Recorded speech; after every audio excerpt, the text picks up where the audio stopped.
700 subscribers, 800 videos. Eventually I'll reach parity, probably at 1,000 with each. Or not. Yeah, that's a really horrible upload to subscriber ratio. That's what it's supposed to look like. That's what happens if you're not promoting your channel and you're just uploading stuff and people find it interesting. I hope I've been useful to everybody. Thank you, one and all. Commentary for the day. Yes, bad Java, good Java, and indifferent. Leeds UK watcher, good on you, brother. I don't have time to say thank you to everybody. Yes, I will. I'll get around to everybody and say thank you.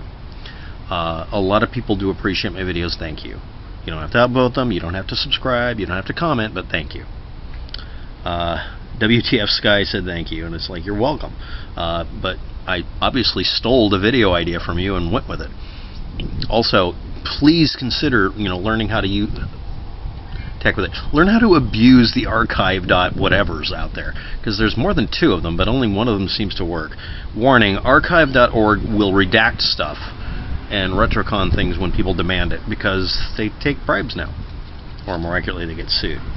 Renee Pedilla says thank you. You're welcome. Jam Hanover. It does appear that Steve Olson may have been the actual cause, maybe not purchasing views, but it is really too suspicious. Also, I should like to point out, in the video upload, at the bottom for it, there's a link to an Imager listing that also includes someone else's results. I pinned it, patched it badly together to get the information about what she observed by just doing screenshots from her vid. So we'll see what that is if it's useful. And yes, I refer to it as friends sharing. It's a lovely thing. But yeah, Steve Olson, it's just one big freaking cavalcade of pain. Daz actually used my video, and of course, hopefully, WTF Sky's video, for reference for this sort of thing. I've learned to do this because every time I look at a channel, if anybody's curious, when I'm about to communicate with a channel, I'll look them up and see what their credibility level is, or problem level is. What's funny is, and a certain flaming dragon in Texas knows about this. By the way, why did you leave Hawaii? If you have very few views, and everybody hates you, you get lots of downvotes, but you never have anything to apologize for, and no one can get you on anything because you didn't do anything wrong, that's pretty much standard.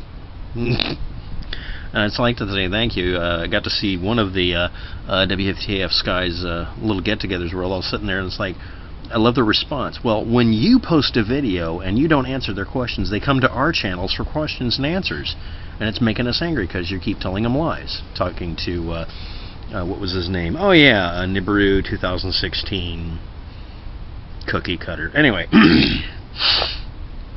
but yeah, that's how I got into this. I started doing these videos primarily, well, for a different reason, but the reason I do videos like this is because people ask me a question, and I've kept people from committing suicide because I've explained to them they're being lied to, and to stop assuming they're being told the truth by someone who is encouraging them to feel anything that blinds them from thinking. Fear, anger, frustration, and lack of knowledge are the things that make you easily manipulated. When you don't have those, you can quietly stand there, stare at someone trying to scare you or trying to manipulate you, and just laugh.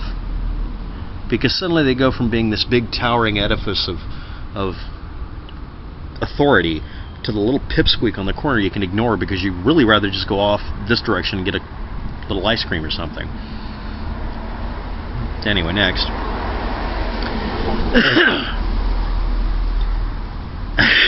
Tony Matthews stopped by. How you doing? Yes, that one actually. Everyone, I can't. Okay, this is funny. Normally, like I mentioned in the previous video, everybody's got a brigade of people to keep them going if they have that many subs. He doesn't have that brigade showing up. I got 2 people out of 63 comments. 2 showing up, and even they said, "Okay, you have a point." Okay, when your fans that are trying to brigade can't bring themselves to do so, it's a sign you failed. And like I said, he should have done a better job anticipating this sort of thing. Next, 2 different opinions on Julian Assange showed up. He's a warrior for truth, a hero to the people, etc. Another one, he's a state actor. We'll never know. This is the same attitude I have about NASA. Most people don't know this, but I'm going to repeat this, and I challenge everyone who says NASA means never a straight answer to actually come up with examples of them lying. NASA's been caught lying a couple of times. I'm going to give everybody a hint. The U-2 spy plane is one of them. There's about 6 instances where you could technically say they lied. Where they've made mistakes, oh yeah, there's those too. But intentional lying versus somebody co-opting a bunch of webcam videos and getting his videos taken down for copyright strikes. One of these is absolutely not like the other. So let's talk about Assange. Let's talk about Assange and very, very specifically Edward Snowden. Edward Snowden comes off to anybody who's been around or been a geek as literally a geek. He's not completely incapable of understanding real-world stuff, but you kind of have to put it in a sense that he can take it. Please see also the video where he had a conversation with a certain comedian and suddenly realized, yeah, I should put this in human terms. I'm making a mistake. And he started changing the way he had presented the information so it was more visceral for everyone. I'm not going to do the hashtag. It's just funny, though. But let's talk about Assange. Is he self-absorbed megalomaniac, maybe? Who may be just full of it, or maybe working for the bad? We don't know. Do we care? This is where we do the null point, or null hypotenuse instead of the null hypothesis. I'm going to present 2 arguments on purpose that are contradictory, that are about something. I am currently in an environment that is colder than I like, has an extremely high humidity, and therefore conducts heat out of my body more. Or I am at a lower humidity, it's conducting heat out of me less, but it's still colder than I like. Or, third option, it's windy out here. Now, the way everything is right now, you can't really tell if it's windy unless you look at my hair, so it's not windy. Am I shivering?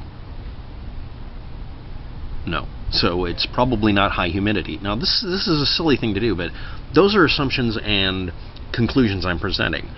You're allowed to make any conclusions you want to. Now, let's go back to WikiLeaks and emails. Everybody, if you're not paying attention, has been grabbing and soundbiting and cherry-picking something easily cherry-picked. YouTube videos contain tons of it. Emails are easily cherry-picked because they're out of context unless you work at it. I had to tear a couple of them apart to put Hillary's words in the correct order.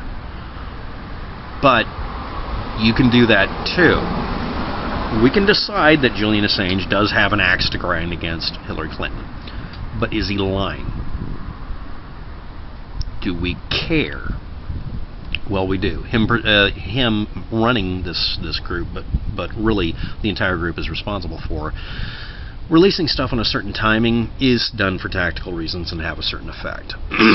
If it was me and I was running WikiLeaks, all the information would be dumped immediately after it was checked to make sure it wouldn't cause disastrous effects. And if something was going to cause disastrous effects, I would go ahead and contact the U.S. government, NSA, whatever, and explain to them, I have this information, and I don't want to be on your list of people that have to be placed under top secret status, but I'm telling you I have this. And I'm not going to release it because it would be irresponsible to do so. That would be as far as I would go. I wouldn't be out as much. Assange has become the face of this project of his for a reason. He's made himself, in my opinion, the easily most disposable individual in the group. Because if he didn't, then it wouldn't continue if he was gone. That's my opinion. So as such, he can get away with and really should act in a way that makes you wonder what he is. So you won't trust him and look into it. That and the fact that he's an egomaniac and a jerk in many cases. But does that change whether or not the data is valid or not? RT every once in a while puts out valid information. Sputnik News puts out valid information. Alex Jones every once in a while is a useful source of information. I don't like these sources. I think that they're biased. That doesn't mean I'm not going to look through them, because we have to go through them. We have to shovel through them. So, again, with my statement about the temperature, if anybody's curious, you can look up the temperature in the area in Portland, Oregon tonight. But that doesn't have anything to do with what's happening right here. The city is always colder than it is in the hills. Wind is always faster. And the wind and temperature measurements are always at the airport where no one lives, because no one wants to live next to an airport. Just saying. So that's my opinion on it, or more accurately, how I process the subject for Julian Assange and all of that. But again, I'm going to repeat myself. Snowden does seem really, unfortunately, very genuine. But it could all be an open hangout or a state actor or whatever, as is stated. I don't trust anything. Do not trust. Always check. Do not trust information. Always test the information. You don't have to be honest about it when you test things. You have to be honest with the conclusions, because lying to yourself and other people is a bad idea. Very bad idea. Anyway, next. Opinion piece, by the way, thank you, very good one. By the way, you're growing a mustache. Try not to. Mike Martins. Yes, I had to shave today. Because of previous unfortunate imperial entanglements with bacterial infections, I don't shave as often as I'd like to because it's dangerous for me to do so. Until my immune system learns how to kill off a very specifically obscure form of staph infection, I have to be careful every time I shave my face. I have to sterilize my face. Think really slowly about that.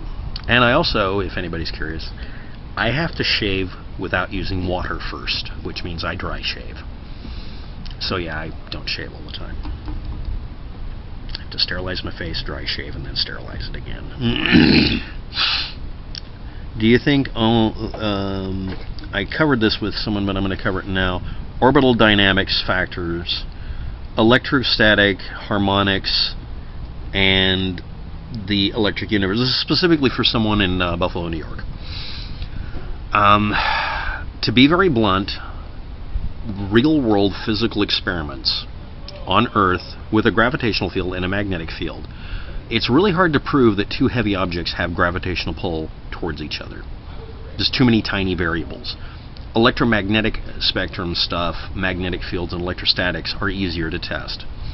But on an insanely huge scale, such as planets, electrostatics, and even electromagnetic fields and harmonics and resonances don't happen. Sorry, but they don't. This is actually something that can only be tested, well, almost only, by putting something into space and seeing what it does. You find out that gravity, or more accurately, how much matter is in an object, is what matters. That's it. And that is the dominant characteristic. But if you're curious, if anybody's curious about orbital dynamics, it's gravity, mechanical harmonics, objects being able to physically resonate with each other like pendulums do, only in a circular motion or mercular torsion. Inertia, which is just another variation on the effects of something having a certain amount of matter, atoms, in it. Drag, which is insanely tiny but still more of a factor by a billion to one than electrical charges, electrostatic charges, filaments of energy in space, that sort of thing. The electric universe hypothesis is one of those things where somebody just pulled it out of the rump, seemingly on purpose, in such a way that it can't be disproven because it really just, there's nothing to test there. That's my opinion, but it is also something that other people have gone through as well. And to be honest, if you're going to look up the Kashmir effect, where two objects very close to each other will effectively act like gravitational pull is pulling them, someone will then misinterpret it or interpret that as an electric universe thing when they're electrostatically neutral to each other. As in, people will fake data for this subject. It's just an alternative cosmology or an alternative physics thing to stick into a discussion to muddy the waters and keep people from turning towards the false edifice of science, as it were. But that's my opinion. I can do a video on this subject, but I've been avoiding it because the people who want to believe in this are really impervious to any kind of discussion on the subject sometimes. But then again, not all of them. Next. Well, that's really about it, although I got Teague Hand and a few other people new watching my channel for some welcome on board. I hope I don't disappoint you. I hope I don't annoy you, but I'm going to put up what I think is correct. Not even what I like. And I don't know, but I think that's the best pathway. Anyway, this is my little dinky celebration for myself for, 700 subscribers and 800 videos, and this will be 801. Let's hope that we'll get to, or hope I will get to 1,000 before someone shoots my channel down again. Thanks for watching. Have a good day. Good luck with that.